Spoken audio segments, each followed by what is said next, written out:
네, 이번에는 섹터 얘기입니다. 오프닝 때 말씀드렸지만 11월 FOMC가 오늘 새벽에 마무리가 됐습니다. 일각에서는 예상대로의 결과였다라는 부분도 있지만 또 한편으로는 이제 그 FOMC 의사록의 문구나 그리고 기자회견에서의 답변을 잘 보면 굉장히 미묘한 변화도 발생이 하고 있다. 이런 시각도 있습니다. 이분 모시고 앞으로의 금리, 환율, 그리고 FOMC 이후의 투자 전략 챙겨보도록 하겠습니다. 미주호 은행의 변정규 자금실 상무 나왔습니다. 안녕하세요. 안녕하세요. 네, 안녕하십니까. 제가 이제 서두에 그 기자회견 때 약간의 미묘한 변화들에 대한 얘기를 좀 했는데 저도 이제 전략하다 보니까 딱 인상이 뭐냐면 주가는 올랐지만 생각보다 매판데 왜 올랐을까라는 생각은 했거든요. 그래서 한번 얘기를 나눠보면서 좀 생각을 정리하도록 하겠습니다. 오늘 새벽에 제가 말씀드린 것처럼 이제 FOMC가 끝났고 좀 그래도 우리가 좀 포인트로 짚어봐야 될 게 좀 있을 것 같거든요. 그 부분부터 좀 말씀 부탁드립니다. 네, 좋은 지적해 주셨습니다. 우선 네. 그 왜 올랐느냐. 사람들이 이제 저희가 예측을 하지 않습니까? 이제 네. 뭐 테이퍼링이라든가 이런 것들을 예측을 많이 하고 있었는데 이런 것들이 많이 맞아 떨어졌어요. 그러니까 사람들이 자기가 예측한 것들이 이렇게 나오게 되면 굉장히 그걸 반기게 되죠. 네. 그래서 특히나 그 특이한 어떤 다른 발표가 없었기 때문에 그 예측한 대로 이렇게 나왔기 때문에 시장은 그걸 좋게 받아들인 거고요.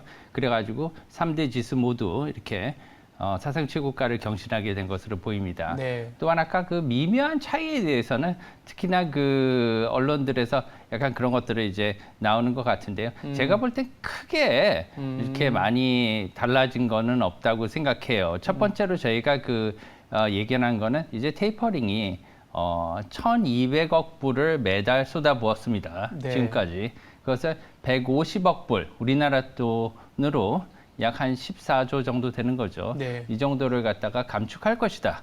모기지 100억 불, 모기지 50억 불, 국채 100억 불에서 150억 불을 매달 감축해 나갈 것이다. 이런 예상이 다 맞아 떨어졌거든요. 네네. 두 번째로는 인플레이션에 관해서 약간의 논지가 있는데 거기에 대해서 이제 인플레이션이 일시적이다. 이렇게 단언을 했었는데 거기서 약간 후퇴한 것으로 보인다 이런 네. 측면들이 있는데 그 영어 문구가 이렇게 돼 있습니다. 일시적일 것으로 보이는 요소들 때문에 네네네. 인플레이션이 굉장히 파다하게 일어나고 있다 이런 말로 약간 우회적으로 쓰긴 했는데 그 말은 곧장 인플레이션이 일어나고 있고 이것은 일시적이다 이렇게 자기네가 얘기를 하고 있는 겁니다. 네. 약간의 톤이 다르긴 하지만 그 입장에서는 변화가 없어요. 예. 세 번째는 뭐냐면 금리 기조에 있어서도 사실상 별개다. 금리와 테이퍼링 두 개는 별개다 이렇게 얘기를 해왔었는데 이것도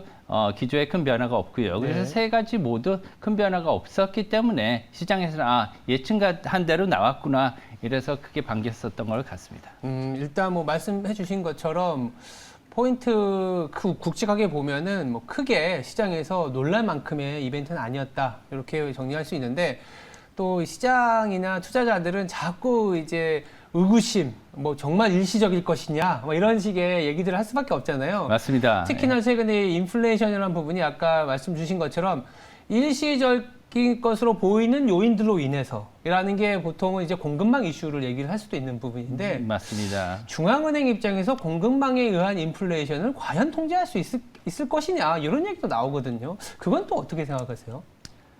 공급망 같은 경우에는 큰 문제입니다. 사실은 70년대 대공황하고 비교해서 이번에 그 코로나 사태를 많이 이렇게 비교를 하긴 하는데요. 공급망 이슈도 분명히 있습니다. 네. 그래서 인플레이션이나 여러 가지 문제를 이야기하고 있는데 공급망 이슈 자체보다 더 큰 것들이 남아 있어요. 공급망은 타개할 수 있습니다. 네네. 인간이. 네. 그렇지만 이제까지 풀어놓은 이 유동성은 어떻게 할 것인가. 예, 이것들이 문제죠. 사실 그리고 아까 좀 전에 말씀하셨던 것처럼 인플레이션은 일시적이다. 이런 거에 대해서는 자신감이 굉장히 많았었어요. 오늘 맞아요. 그 새벽에 그 파월 의장의 그 기자회견에서 보면 굉장히 자신감이 많이 넘쳐 있었던 것 같고 그리고 특히나 페드가 인플레이션을 통제할 수 있느냐 이런 질문에 대해서도 이런 답변을 했습니다. 페드는 behind the curve, 우리가 그 현재 늦어지고 있다고 생각하지 않다. 제대로 대처를 하고 있고 앞으로 어떠한 상황이 일어나고 간에 거기에 적절히 대처할 수 있는 그런 자세와 그다음에 준비가 되어 있다. 이렇게 분명하게 얘기를 했고요. 네. 또한 그 앞으로 정책적인 면에 있어서도 조율해 갈 것이다. 이렇게 얘기를 했습니다.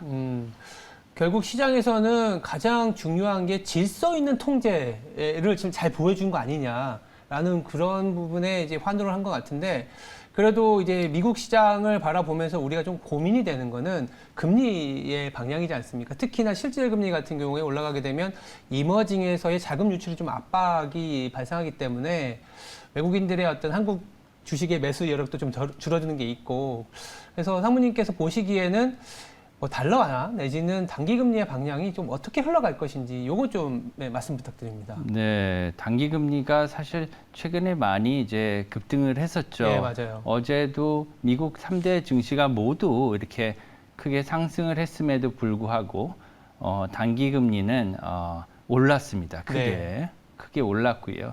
그리고 10년, 5년 전반에 걸쳐서 상승하는 기조를 보여줬거든요. 네. 이것은 이제 당분간 어쩔 수 없을 것 같아요. 이제 실질 금리를 따라갈 수밖에 없기 때문에 인플레이션이. 네. 게다가 지금 그 1.75%가 코로나 이전의 미국 기준금리였습니다. 네. 이 정도까지는 아마 적어도 인상이 되어야 될 거고요. 하나 아이러니컬한 건 뭐냐면은 금리와 네. 테이퍼링은 별개라고 이렇게 계속 말씀을 하셨는데 이거는 사실은 저는 공감을 못하고 시장은 아마 공감을 못할 겁니다. 맞아요. 이것은 한 몸이거든요. 그렇죠. 사실상. 네. 지금 코로나 이후에 금리가 인플레이션이 급등을 하고 있습니다. 그죠? 네. 지금 인플레이션율이 PCE가 코어 PCE가 에너지 그리고 농산물을 제외한 것이 지금 한 3.6% 정도 되거든요.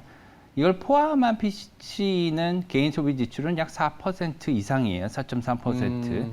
그러면은 이것을 갖다가 어떻게 통제할 수 있느냐? 지금은 이건 그냥은 통제가 안 돼요. 그렇죠. 테이퍼링만으로는 금리를 인하할 수밖에 없습니다. 인상을 할 수밖에 없습니다. 금리 인상을 통해서 결국 유동성을 조금 조이고, 그리고 그 PC라는 게 말이 물가이지 거기에 이제 지출되는 부분들이 상당 부분 좀 실질 소득이 좀 감소되는 부분들도 좀 있지 않습니까? 그래서 그런 것들을 조금은 조정을 해놔야 나중에 또 다른 성장을 갈 수 있는 뭐 틀을 마련한다, 이 정도로 볼 수 있는데, 이 다분히 저희가 이제 미국의 정책을 이렇게 얘기하는 이유는 아까 이제 금리 상승으로 인한 달러와의 강한성 내지는 이제 외국인의 또 매수가 좀 줄어드는 거, 더불어서 이제 원화의 방향성도 이제 우리나라의 어떤 통화 정책보다는 연준의 정책에 어떻게 보면 더 많은 영향을 받다 보니까 이렇게 얘기를 하고 있는데, 최근에 원달러 환율이 좀 안정을 찾는가 싶더니 오늘은 좀 그래도 약간은 강세를 보이지만 다시 1180원을 좀 넘어섰거든요. 네네. 한때 1200원까지 갔었지 않습니까? 네, 맞습니다. 그럼 어떻게 보고 계세요? 네. 1200까지 잠깐 갔었다가 네네네. 다시 이제 1170원대로 네. 이렇게 물려나서 다시 이제 1180원대로 이렇게 오늘 올라왔는데요. 이런 그 추세는 당분간 이제 안정화 추세로 이렇게 보시면 되고요. 너무 급작스럽게 1200원까지 갔었기 때문에 이것이 좀 약간 되돌림 현상이라고 보시면 되고요. 일단 1200원대까지 갔었기 때문에 지금 약간 상승 기조는 그렇게 그 시장 참여자들이 부담스럽게 생각하는 그런 레벨이 아닙니다. 앞으로. 그래서 1180원에서 약간은 상승할 수도 있는 그런 그 기조에 있고요. 앞으로 이제 특히나 가장 중요하게 보셔야 될 것이 있어요. 그게 아까 말씀드린 인플레이션입니다. 항상 이제 환율도 국제금융의 일부분이고요. 이제 한 3년 전에는 저희 그 미중 관계 때문에 많이 이제 포커스를 줬었습니까? 맞습니다. 환율이나 모든 그 국제금융 중에서 이제 미중 관계가 가장 이제 포커스해서 봤었던 거고요. 이제 코로나 그 바로 전까지는 미국 기준금리가 많이 또 인하하고 있었기 때문에 그렇죠. 그때 당시엔 그것이 이제 포커스가 돼 있었어요. 환율을 볼 때. 코로나가 터지고 난 다음에는 이제 확산세, 그 다음에 이제 백신의 여부 이런 것들이 굉장히 초미의 관심사가 돼 있었단 말이죠. 그리고 좀 전에 이제 테이퍼링 전에는 그 고용, 왜냐하면은 이것이 테이퍼링의 전제 조건이었기 때문에 이제 고용 증가율에 굉장히 포커스가 돼 있었고, 지금은 이제 인플레이션을 봐야 됩니다. 이것을 주목해야지만 앞으로 환율이나 국제금융의 그런 방향을 보실 수가 있을 거예요. 근데 인플레이션을 본다라는 얘기, 그리고 우리나라의 원화가 어떻게 보면 이제 연준의 정책은 좀 되돌리기보다는 그러니까 좀 더 완화적으로 가기보다는 테이퍼링이 또 12월에 가서는 또 약간 유동적으로 더 강하게 테이퍼링을 할 수 있다는 얘기까지 좀 원직에 넌지시했기 때문에 내년 가면 또 금리 인상까지도 얘기도 나오지 않겠냐라는 얘기들이 나오거든요. 그래서 원화가 아주 강세로 가지 않을 거라는 시각도 좀 있고 그러다 보니까 금리 인상 얘기를 너무 이른 시점일 수도 있지만 또 한편으로는 또 바로 내년일 수도 있기 때문에 상무님이 보시기에는 지금 금리 인상은 어느 정도로 좀 예상을 하고 계신지 시기라든지 그 레벨 정도를 좀 뭐 쉽게 얘기할 수 있는 건 아니지만 한번 말씀 좀 부탁드립니다. 네. 네. 금리 인상은 아까 그 말씀을 드렸다시피 테이퍼링과 이렇게 뗄래야 뗄 수 없는 그런 관계죠. 네. 특히나 이번에 왜 테이퍼링을 이렇게 사실 갑작스럽게 하게 된 거예요. 이제 9월 달 이후부터 지속적으로 파월 의장이 거기에 대해서 언급을 해왔기 때문에 우리가 여기에 면역이 된 거지. 그 전까지는 테이퍼링에 대해서는 생각해 본 적도 그렇죠. 없고 적극적으로 부인을 했단 말이죠. 그래서 이런 것들이 9월 달 이후로 시작해가지고 완전히 바뀌었고 그 이후에 모든 지표들이 많이 바뀌었습니다. 예. 지금 와서 보면은 그것들이 얼마나 빨리 변화했느냐 기조가. 그래서 굉장히 사실 어떻게 보면은 융통성 있게 대처를 한 거죠. 그렇지만 어떻게 우리 입장에서 보면 시장 입장에서 보면 중앙은행 리스크로도 볼 수가 있는 겁니다. 그렇죠. 이번에 호주의 입장에서도 갑자기 보듯이, YCC를 뭐 그렇죠. 폐지하지 않습니까? 예, 이런 것들이 모두 다 이제 세계 중앙은행이 연준의 갑작스러운 정책 변화 그리고 유동성 살포에 따라서 일어난 것들이죠. 그래서 네. 이런 것들 때문에 내년에 어떻게 될지 모르고요. 제 생각에는 이 금리 인상이 생각보다 다들 얘기하듯이 빨리 나올 거예요. 그래서 특히나 그 지금 11월, 12월까지 채권 그 바이백 규모를 갖다가 자사주 매입 같은 거. 좀 줄인다고 얘기를 했지만 그 이후에 계속 이 규모로 갈지 네. 더 줄일지 그건 아직 이제 정해진 것이 없고요. 만약 인플레이션이 더 심하게 일어난다 하면은 이것 그 바이백 규모도 좀 늘리고 그리고 인상의 시기도 좀 앞당길 수 있지 않을까. 적어도 내년 하반기로는 이제 넘어온 상태예요.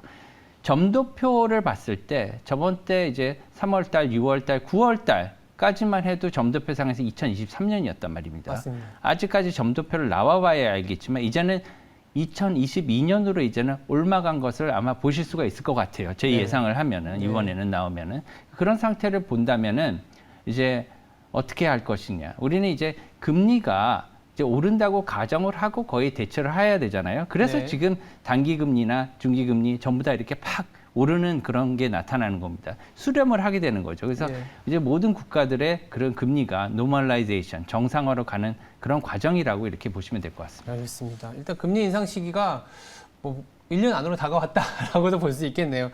그리고 마지막으로 좀 이벤트인데 뭐 외사에도 계시고 외환시장도 잘 알고 계셔서 얼마 전에 이제 홍남기 부총리가 이제 우리나라에서 수급적인 부분에 대한 얘기를 좀 해줬던 것 같아요. MSCI 그러니까 한국이 MSCI 선진국 지수에 편입을 시키겠다 이런 부분인데 이 전제 조건들이 좀 있지 않습니까? 그쵸. 그거에 대해서는 뭐 어떤 의견을 갖고 계신가요? 그 예전에도 많이 그 시도를 했었던 걸로 알고 있습니다. 네.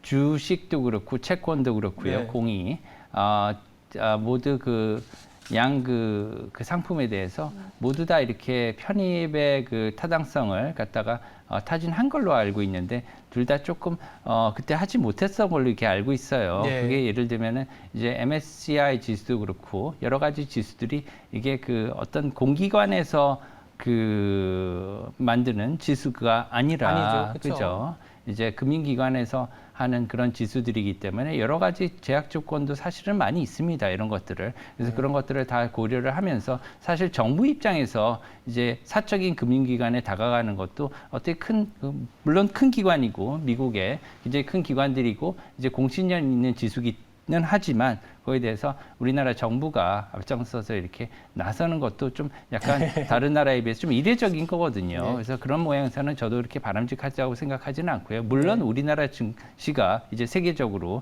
이제 많이 발돋움했습니다. 그 정도에 충분히 오를 수 있는 그런 강점을 가졌지만 앞으로는 이런 거에 대해서는 민간 영역에서 좀 더 활성화를 했으면 좋겠습니다. 네, 알겠습니다. 네, 지금까지 미주은행의 변정규 상무였습니다. 감사합니다. 네, 감사합니다.